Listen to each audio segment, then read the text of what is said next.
Amanya gange nze Kyamagwa Steven. Emirimu gyange ndi musumba, ndi musomesa, ndi mulimi. Era nga nze director w'essomero eriyitibwa Eagle Wings Junior School. Ekintu ekisobola okuba mmere ekisooka kubanga nsobola. Ekirala nina omutima gw'ekibuga kukikyusa kuleka nga kikulaakulana.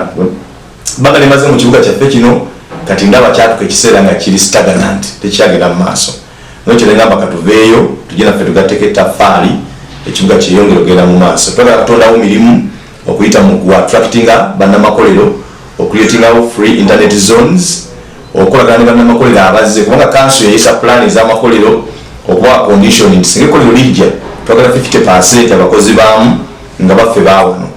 Ekirala twagala okuteekawo ebyenjigiriza ebiri affordable, okuyamba ab'obutale okuzimba obutale obupya, okendeeza ku misolo abasuubuzi naddala okuba tax holidays abo business obutono obutandika basobole okwerwanako okusobola okwekulaakulanya. Njagala munnamukono abeere ne ssente, njagala kufula mukono ekibuga eky'ebyobusuubuzi okusinga okubeera ekibuga eky'okusulamu olusuzi ng'abantu basula emukono ne bakolera e Kampala, ssente zonna ne bazimalira e Kampala.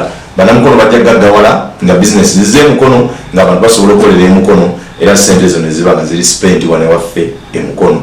Mbasaba obuwagizi bwammwe mwe n'abaana bano bampuliriza, sijja kubaswaza because ndi musajja mwesimbu, omuntu mulamu ataate Katonda. Mukama w'omukisa.